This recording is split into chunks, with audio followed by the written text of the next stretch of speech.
From the NBC studios in Burbank, California, The Tonight Show with Jay Leno, featuring Branford Marsalis and The Tonight Show Band. Tonight, Jay welcomes Tom Hanks, the music of Sade, and artist William Wakeman. I'm Ed Hall, and now, Jay Leno.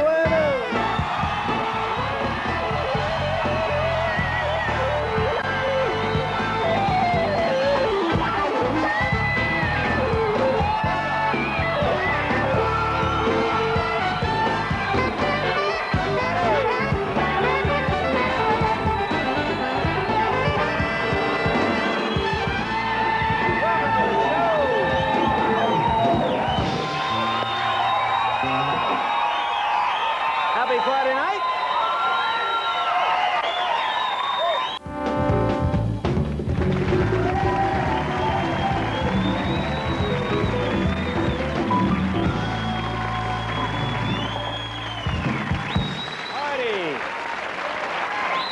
Coming up in the next few weeks, Pete Townsend. Who? Pete Townsend. The Who? Pete Townsend. The Who? Mel Brooks will be here. Sarah Jessica Parker. John Chancellor. Winona, Sandra Bernhardt, Lyle Lovett, Rosie O'Donnell, and Rod Stewart. So that should be a lot of fun, yeah. Okay. My first guest is an Oscar-nominated actor as well as a big-time movie star. He has appeared in such films as Splash and League of Their Own. His latest movie is the romantic comedy smash hit doing unbelievable business. Saw it the other night, Sleepless in Seattle. Please welcome Tom Hanks.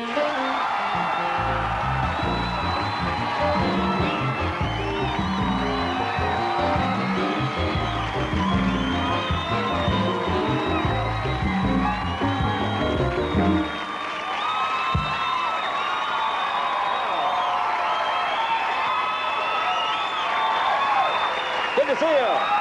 Thank you very much.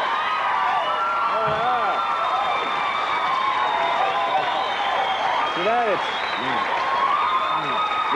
Thank you. It's a nice suit. It is. Well, it's a beautiful suit. It cost me a bundle. You'd think it was your birthday the way people act today. Well, I have a slight confession to make. Today is my 37th birthday. Oh, happy birthday.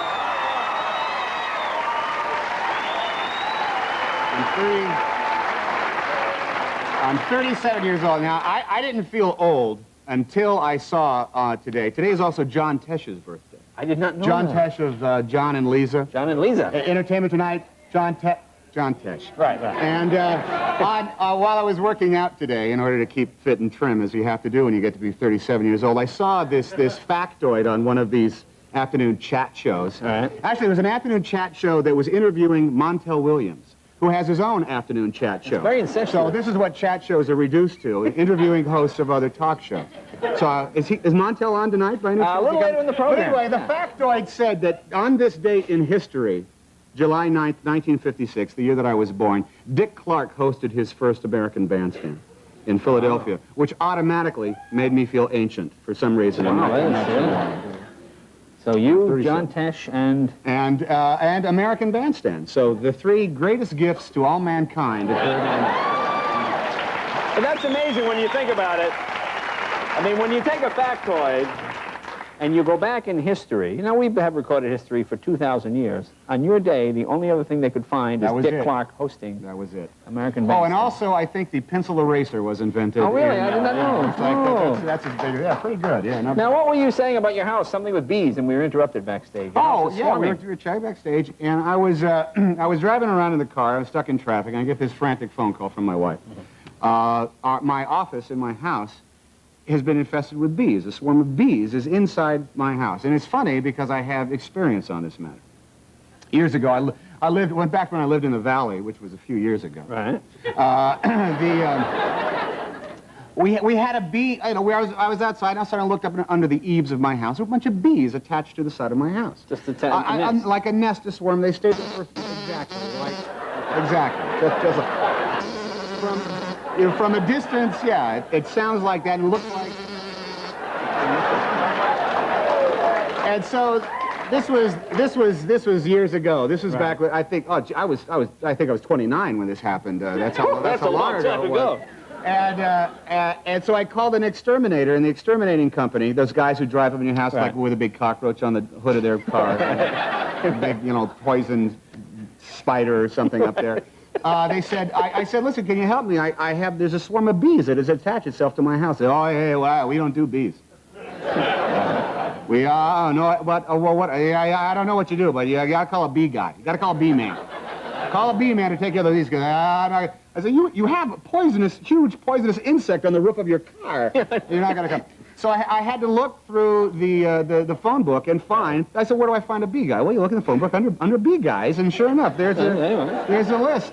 And there was one guy who had a nice little ad, problem with bees? Call me, something like that. Right. Like that. With like a big bee on it. And so this guy came out to my house. His name was Isaac. He was from Israel. And it's just a sidebar. It's not a big thing. But and he took care of my bees for me. He went up on that. Oh yes, the bees. There's no problem at all. We'll be able to take out. He sounds like Arnold Schwarzenegger. Everybody sounds like Arnold Schwarzenegger. But he took care of my bees, and this was many years ago. So my wife calls me up when I'm stuck in traffic. She says, it's like a pestilence. A swarm of bees is inside your office, and they're swarming all over like my furniture and my guitar case. I say, honey, no problem. You got to call a bee guy. Right. Don't waste time with those pesticide guys. Call a bee guy. And she says, well, where do I find bee guys? I said, just look under the phone book. They have a whole section. So she looks under the phone book, she finds a bee guy, and he comes out. Now, a few weeks ago, we were at the Sting concert, of which I must say, Branford, I was able to sit and watch Branford Marsalis. Just dazzling. It was a fabulous show. It was at the Greek Theater. And while I'm at the Sting concert, this guy comes up to me and says, hi, how are your bees? And I say, what are you talking about? He says, don't you remember me? I'm Isaac, the bee guy. and we actually made a joke. I said, well, isn't it funny? Here's years later, I meet you here at a Sting concert because bees and stings,